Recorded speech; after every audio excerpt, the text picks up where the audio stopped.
16h47, on revient sur une annonce du président Donald Trump et une annonce qui laisse perplexe d'ailleurs. Le président américain qui voudrait faire de la base américaine Guantanamo un immense centre de détention pour, et je cite, les pires criminels étrangers qui menacent le peuple américain d'un endroit d'où il est difficile de sortir.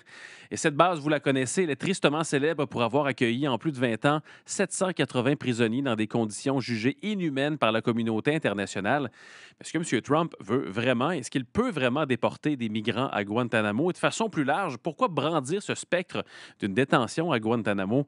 J'en parle tout de suite avec mon prochain invité, c'est Frédéric Bérard. Il est docteur en droit constitutionnel et auteur. Il a visité Guantanamo en 2022. Il est avec nous au bout du fil. Monsieur Bérard, bonjour. Bonjour. Merci beaucoup d'être avec nous, M. Bérard. Évidemment, on se parle aujourd'hui parce que oui, vous avez visité Guantanamo. Vous avez également fait une publication là, qui a eu pas mal de réactions sur les réseaux sociaux. D'abord, peut-être rappeler un peu le contexte de cette visite en 2022. Qu'est-ce qui vous a amené là-bas à Guantanamo? En fait, c'est que j'écrivais depuis un certain temps déjà un bouquin qui est paru en 2023 et qui s'intitule J'accuse les tortionnaires d'Omar Khadr. Donc, c'était sur l'histoire de l'enfant soldat Oui. canadien. Le bouquin était à peu près terminé et je me disais, il faut que j'aille voir cette espèce de machination. Et puis bon, j'ai trouvé une manière d'entrer. Ça a été un peu, comment je dirais, un peu rock and roll, OK. mais que ça a bien fonctionné. À mon plus grand étonnement, d'ailleurs, Donc, disons le que genre de je ne méthode qu'on pariais, ne dévoile pas sur les ondes publiques, c'est ça? on pourrait dire ça comme OK. ça. Je n'aurais pas parié sur mes chances et je vous dirais que tous mes amis pariaient contre moi. En tout cas, bref, j'ai été chanceux. Et ceci dit, bon, chanceux de façon de parler parce Oui. que comme Denis Senné, l'avocat de Omar Khadr, m'a déjà dit, quand il a appris que je souhaitais entrer à Guantanamo, il m'a dit, écoute, va pas là. J'ai dit, pourquoi? Il dit, si tu réussis, tu ne seras plus le même homme par la suite. Et malheureusement, Denis Senné avait parfaitement raison parce que Hmm. Guantanamo, comment je dirais, c'est l'enfer sur Terre, côté injustice, côté arbitraire, côté non-droit, côté torture, côté méchanceté aussi. Monsieur Bérard, évidemment, vous êtes l'un des rares qui avait vu cette prison, hormis bien sûr les gens là, qui ont été détenus de façon arbitraire. Là. Pour certains, on en a beaucoup parlé. Qu'est-ce que vous retenez d'abord de cette visite-là? Pour les gens qui n'arrivent pas à se faire une espèce de tête ou une idée de ce qu'est cette prison-là à Cuba, qu'est-ce que vous avez vu sur place? En fait, Guantanamo, d'abord, c'est tout petit. Il faut garder ça à l'esprit. OK. On peut traverser Guantanamo à pied dans un avant-midi ou à peu près. Tout est minuscule. Il y a une petite montagne située, je dirais, à peu près au milieu du bout de l'île en question. Et sur cette montagne-là, moi, mon chaperon, qui s'appelle Ron Flesvig, qui est un haut gradé de l'armée américaine, qui me suivait mais absolument partout, me disait, Fred, n'oublie jamais, les caméras qui sont là te surveillent à temps plein, même la nuit.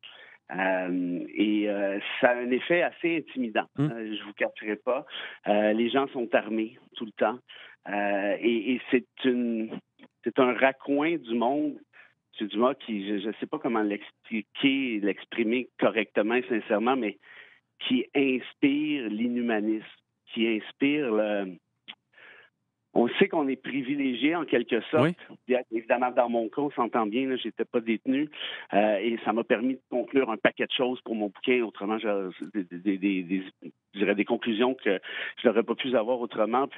Mais l'impact que ça peut avoir sur l'individu qui s'y promène, c'est inégalé. Je me suis promené dans des favelas au Brésil, à Haïti, Israël, j'ai vu des musées sur le génocide rwandais, j'étais sur place, mais ça, c'est inégalé, c'est inégalable, parce que ça opère encore.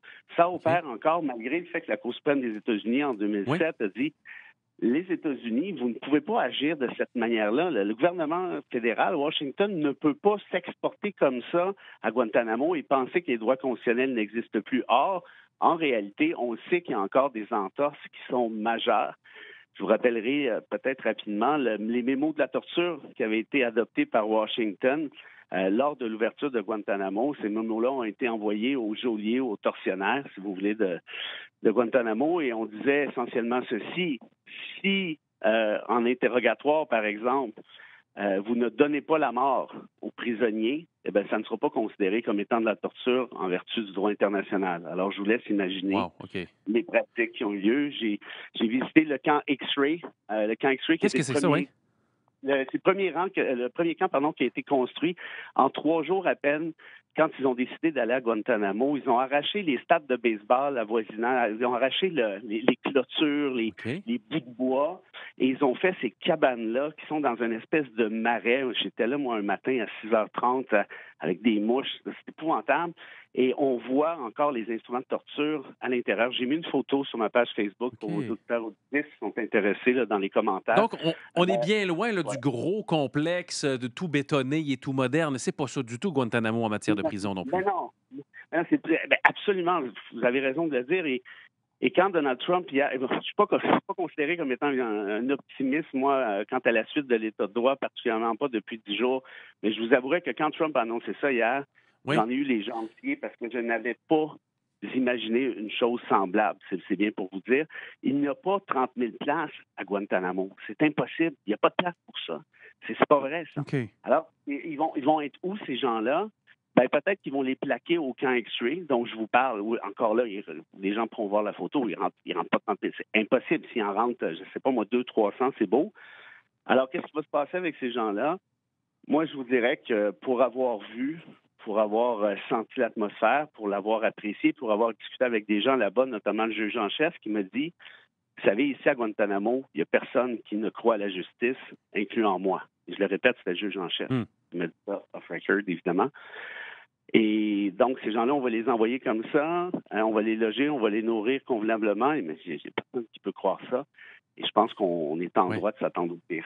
Monsieur Bérard, on le sait, le président américain, il est imprévisible. Bon, il peut lancer bien des choses. Cette fois-ci, le fait d'évoquer simplement le mot Guantanamo, est-ce que pour vous, déjà là, c'est une menace qui est très importante pour ces immigrants-là aux États-Unis? Comme j'expliquais, depuis hier soir, je me sens pas super bien, je vous dire honnêtement, parce que si vraiment on en est rendu là, eh bien, la suite va être fort probablement épouvantable. Et remarquez la hargne avec laquelle Donald Trump a utilisé les termes hier, hein? Des criminels. Mais de quels criminels on parle? Si ce sont des criminels, ça veut donc dire qu'ils ont été accusés et jugés en vertu du droit commun américain. Ça veut donc dire qu'ils sont en prison actuellement aux États-Unis. La manière qu'il parlait, c'était pas ça du tout. Moi, je décide qui est criminel au final et je déciderai qui débarquera là-bas. Mais ça veut dire que si on les envoie là-bas, il n'y en aura toujours pas de procès. Pourquoi? Parce que Guantanamo, je le disais tout à l'heure, c'est pas un camp de justice. C'est un camp de torture. C'est ce que c'est. Soyons honnêtes, disons les vraies choses. J'ai vu un procès là-bas d'un individu qui était là depuis 16 ans.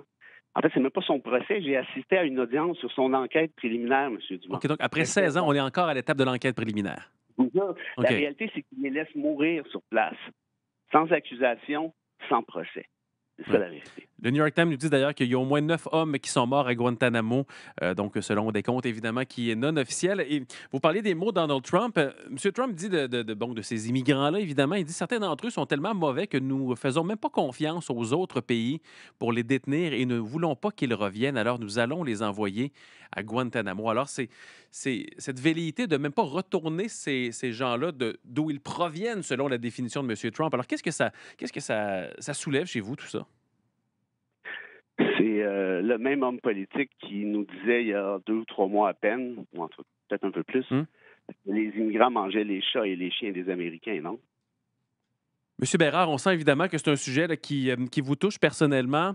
Oui. Merci beaucoup d'avoir pris le temps de nous parler aujourd'hui. Évidemment, là, c'est pas anodin une déclaration comme celle-là de Donald Trump. C'est évidemment un des nombreux sujets qu'on va suivre.